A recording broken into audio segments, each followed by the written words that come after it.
Hi there, Fat Cap Chef, and today I'm going to show you how to make that wonderful staple, chili con carne.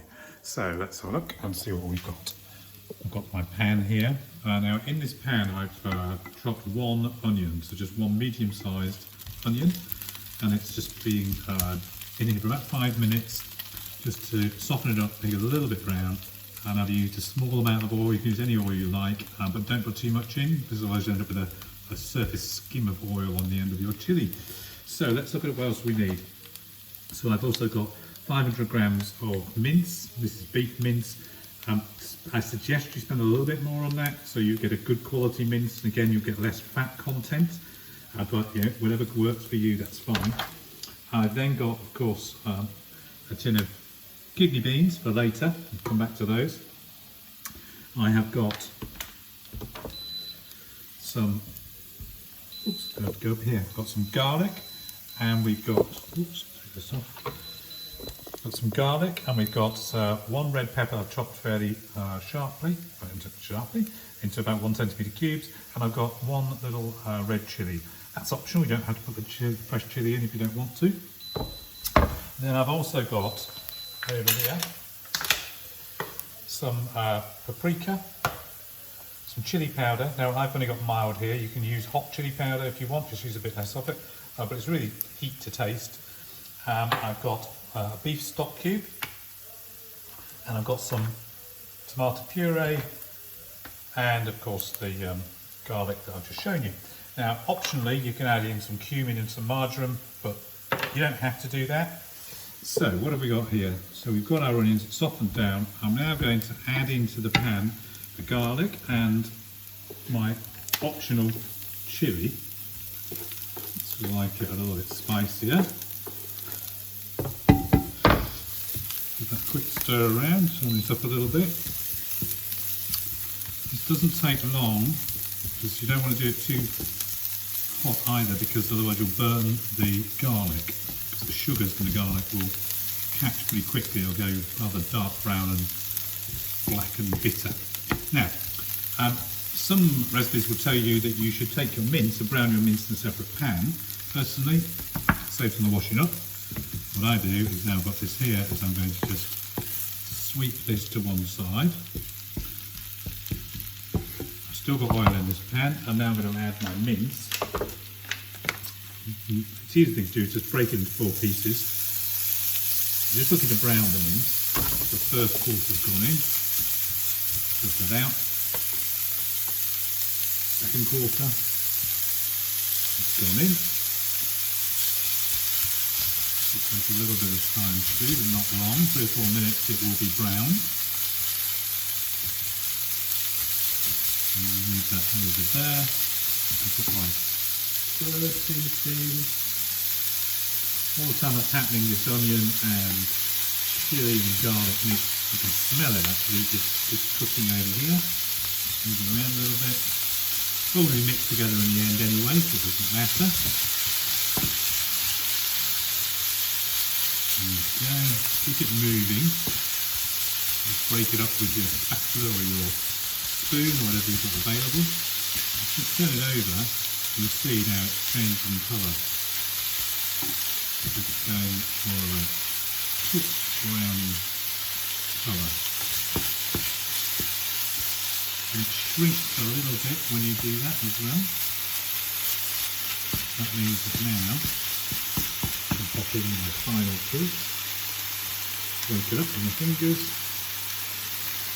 It's all going to cook roughly the same pace. As long as it's brown, that's okay. Turn it up again. Notice I didn't add any more oil. You don't need to, because even with good mince you will find that there's fat in there, and so you don't need to add any more to the pan at this point.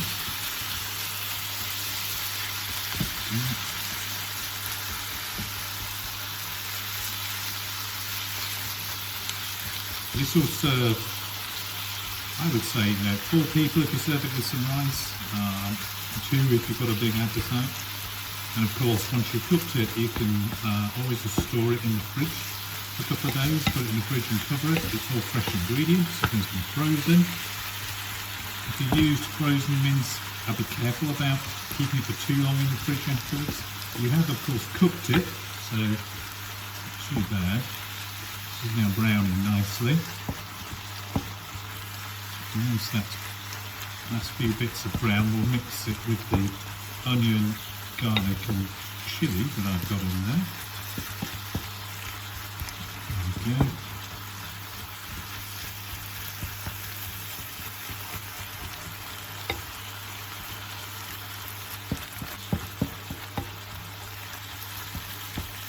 Right, so that for me is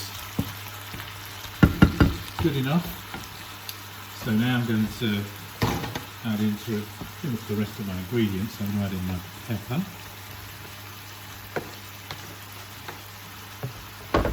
I'm then going to add in my spices. So I'm going to start with my chilli now.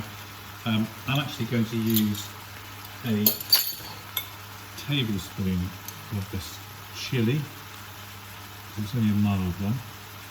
If you've got a hotter one, typically you use maybe a teaspoon of hot, a teaspoon of mild. Now I can start to mix onions in. And it's already starting to look like a chilli. Amazing. Okay, now I'm going to add my paprika. I'm only going to put another teaspoon of paprika in here. There we go. Give it a little bit more spike. Now I'm going to add my tomato puree, around a couple of tablespoons of tomato puree. Give it a quick stir, let it all mix together. Oh, that chilli and the paprika, you can tell instantly that these chili gonzales. Okay, so now I'm adding my taste, my extra herbs. So I'm going to add a teaspoon of cumin. And I'm just going to add half a teaspoon. It's a new one, so I've got to wait just a second. Of margarine. So I'm going to use half a teaspoon of margarine in there. And then the wet ingredients, which is my one big can of chopped tomatoes and my beef stock. Now I'm not actually going to put that in water, I'm just going to stick that straight on top. I'm going to add, I take the can and I add 1 canful of water. There we go.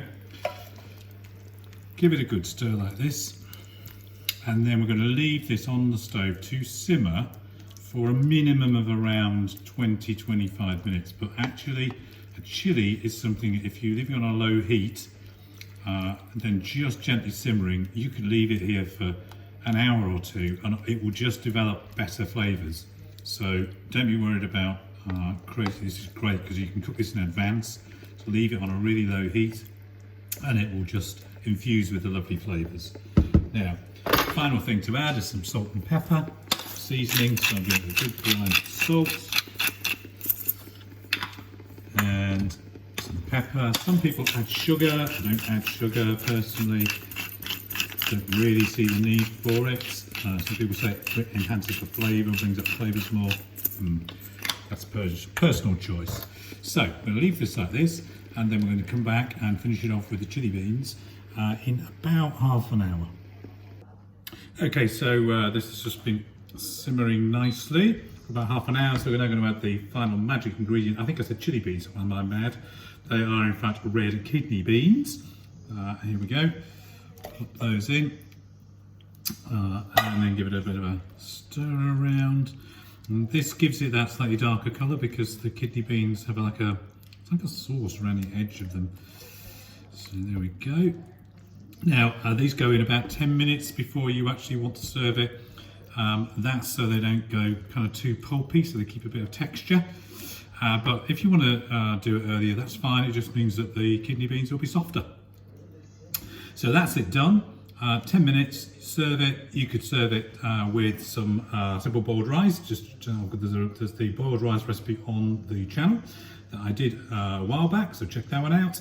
You could do it with a baked potato, which is delicious, and a little bit of butter.